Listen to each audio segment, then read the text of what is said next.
Simply Blank. But today's that I would like to cover, which are hilarious because this, for most people, would be super controversial. Controversial, you know what I mean. Well, everybody has different ones, and I figured I could end up probably breaking this list down a little of about 20 seconds. However, they asked for my top 10 Disney movies. And I think that's where it gets a little bit, argumentative. Like, what do you consider Disney movies? Obviously the ones that have the Disney, title in them. But when you're looking at the top 10, are you simply looking at the animated Disney? Are you looking at non-animated Disney? What are your basic go-to movies that you watch and it makes you feel good? Or that you have memorized verbatim? That's kind of some of the movies that I have. So, just starting right off the bat, my top 10 is the movie Three Lives of Thomasina. And I know most of you have never heard of it, so I'm going to insert a picture of it. It's a classically made non-animated Disney movie about a family and mainly this cat, Thomasina, and the things that occur around her. That's all I'm going to tell you. This is going to basically be a no spoilers top 10 because that's not fair. I don't want to spoil everything for everyone.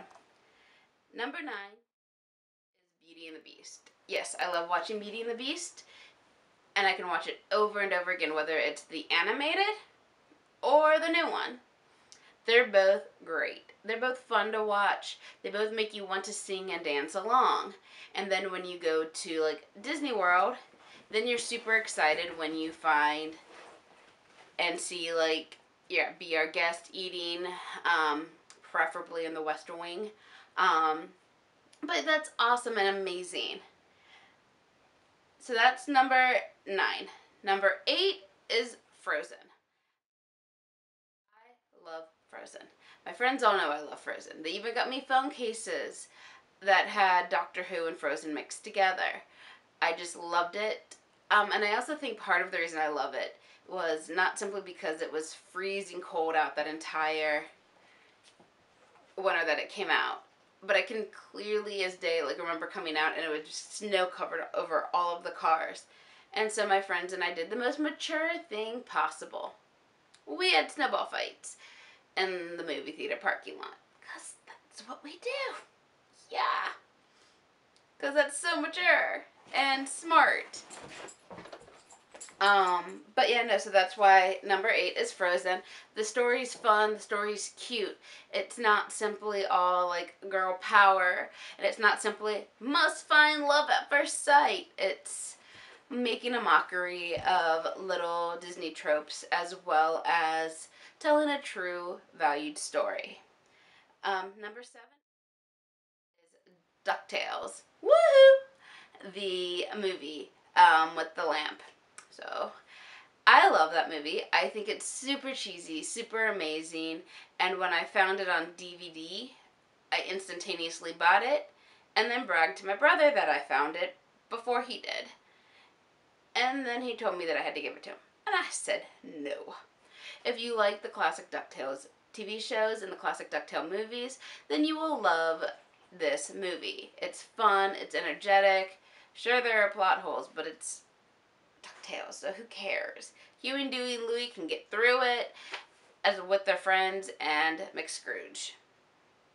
So that's all I'm saying about that one. Number 6 is kind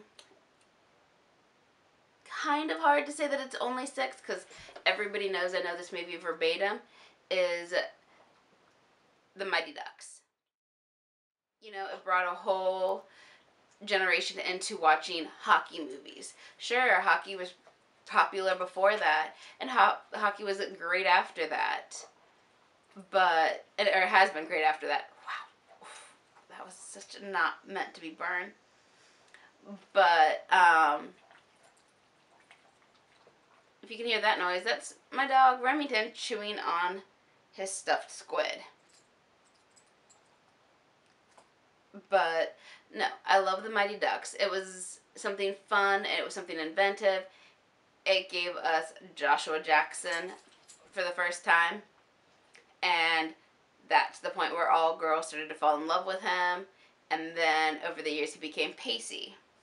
But my number 5 one is the Mighty Ducks 2. Yes, the Mighty Ducks 1 was great, but D2, the Mighty Ducks Return, is awesome. I think I said that movie title wrong. Definitely D2. But I remember reading the book when I was a kid, and I remember seeing the movie in a drive-in, and it was awesome, and it was amazing, and it's just fun. And then years ago in college when we were watching it, we all had it memorized still, and it's absolutely hilarious that 4 of my friends in that room were all saying the lines, as our other friends are like, we've never seen this movie before. And we're all like, what is wrong with you? How have you never seen this movie? It's phenomenal. It's amazing. You have not only like the guys being fun and energetic, you have girls that they have on the team that show that you can be a strong female and be a girl, but still be a hockey player and be competitive. Whether you're Julie, the goaltender, or, you know, everything. It's just amazing. Like, figure skating is great and it's beautiful, but that doesn't make you...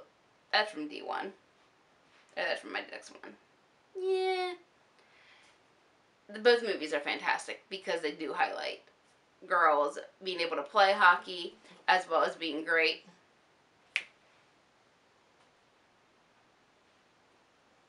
And Prudence is just dead staring at me. My 4th movie for the number 4 for my top 10 list is The Lion King. I love this movie. It's phenomenal. I've seen the musical. I've seen the shows in Animal Kingdom. It's just a fun movie. It's sad and it has its sad moments. It has its hilarious moments. And, you know, some of the movie theories online are great. Like, why is Scar so upset? With the little side antics, like dress and drag and do the hula? Yeah. Okay, so that's a mini spoiler. But you have no idea what that pertains to if you've never seen the movie, which, well, how have you never seen the movie? It's awesome.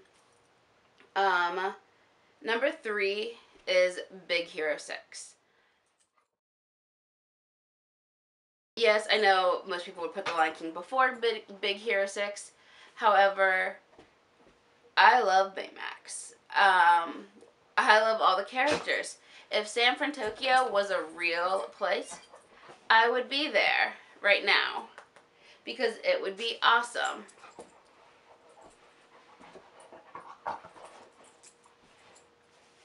I think it's an amazing place to be. Like, you have so many great characters. You have a phenomenal, fluffy, amazing...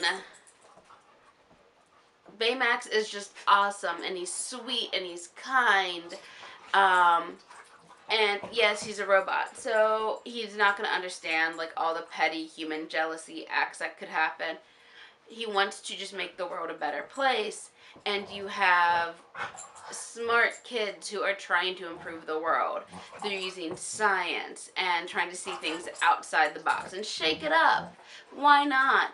It's fun, it's energetic. And then you have comic books thrown into it. Comic books! How could you beat that? That is awesome and amazing. Okay, so I like comics. It's awesome. And my dogs are playing again. Number 2 is Mulan. I love Mulan. Yeah, she's not my favorite Disney character, but who cares? She does something that urban legends have talked about in China for years. So I like Mulan because it's got great comedy relief. It's got it tells a legend. Yes, I know Disney is not great at usually always getting the legend right, um, or the like history of it accurate. But here's the thing. It tells a story of feminist power, somebody who's like, you know what, I need to be better. I need to do what is right.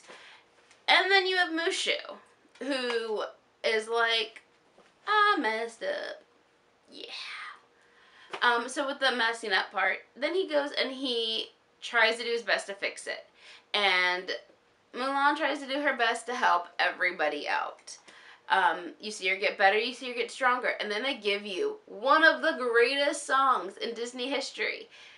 If you tell anybody, if you say to anybody, let's get down to business, most people are going to be like, to defeat the Huns. More singing, not like that. But, you know, you get it. And it's amazing and it's fun. Everybody laughs. Everybody smiles. It talks about being yourself and not who society needs you to be. And that is why it's awesome. And my number one favorite Disney movie that I love and I find amazing, that I know most people will have never heard of, and is why it's probably my number one favorite movie, is The Moonspinners. What? I've never heard of such a movie. When did this movie come out? I don't know, because I was blonde and didn't look it up. I know it does star Haley Mills in it, and it's based off the book by Mary Stewart, The Moonspinners, which I've also read. I love the book, and I love the movie. They have slightly different than the movie, which is fine, because all books are slightly different than the movie. They have to leave stuff out, they have to change characters because of the space and time you can tell in a story. Well, Moonspinners is awesome and amazing. It takes place on Greece, on the island of Crete, and there's a theft, and there's jewels. There's a bad guy, obviously. There's a bad guy. There's just theft and jewels. So why wouldn't there be a bad guy? And then you have Haley Mills. Adorable Haley Mills. So if you've seen other classic movies, you'd know her as Pollyanna. Or you would know her as, to me, I know her from this movie. But she's also in The Parent Trap and That Darn Cat. She was super popular Disney girl. So she was like the Lindsay Lohan or the Hilary Duff of Disney for the 60s for movies. She was also, like, if you watch Saved by the Bell, like the original episodes when it was Good Morning Miss Bliss, she was Miss Bliss. You know, she's done a variety of different stories or movies, but this is one of my favorites because she's also just super sweet and super nice, and, you know, trying to figure out what happens through this movie. I remember watching this movie as a kid and my mom putting it on, and I was just like, But since my mom was hyped about it, then I was hyped about it. And then I got the VHS. And then when it came out on DVD, my mom bought me the DVD for, like, my Easter basket or for Christmas, like a stocking stuffer. And it was awesome. And I love it. I still watch it to this day. When I have to show people movies and show them a movie that they've never seen before, a lot of times I show them The Moonspinners. Because, yes, it's an older Disney movie and it's classic Disney. But it's also, like, if you like books and you like reading, which I love, I definitely did, or I still do love reading. Mary Stewart books are great. They have adventure in them. My brother Michael is awesome as a book. I don't know if they ever made that into a movie. But The Moonspinners, to read it and to watch it is phenomenal. So those are my top 10 Disney movies. I probably would do another one later where I break it down more into, you know, like Pixar and classic Disney animated, the top Disney movies that have one-worded titles like Tangled, Frozen, Dumbo. But really, if we get down to it, one of my favorite movies of all time will always be The Moonspinners. So hopefully you guys have a phenomenal day, and I will continue working on more of these. Some of these, like where it's my favorite family recipes, in all honesty, I probably will shoot those as cooking videos to be able to share them. So not only can you see my favorite family recipes that we've shared over generations, but then if you wanted to try them at home, then you are more than welcome to, and it's awesome. So hopefully more top 10 things to come. Some of these are Barnes & Noble. I don't know if Barnes & Noble still has this book. I found it in the bargain section. So if you're looking for like a book just to also help you like collect your thoughts of top 10s, or like just to make lists if you like to make lists. I have friends who love to make lists. This book is awesome. Have we proven that it's hard? Yeah, because who are the top 10 people in history? I have my degree in history. I can't come up with my favorite top 10 because it's history. There's so much in history. Are we talking like top 10 classical people? Okay, I'm on a different rant now. Have a great day, guys. Bye.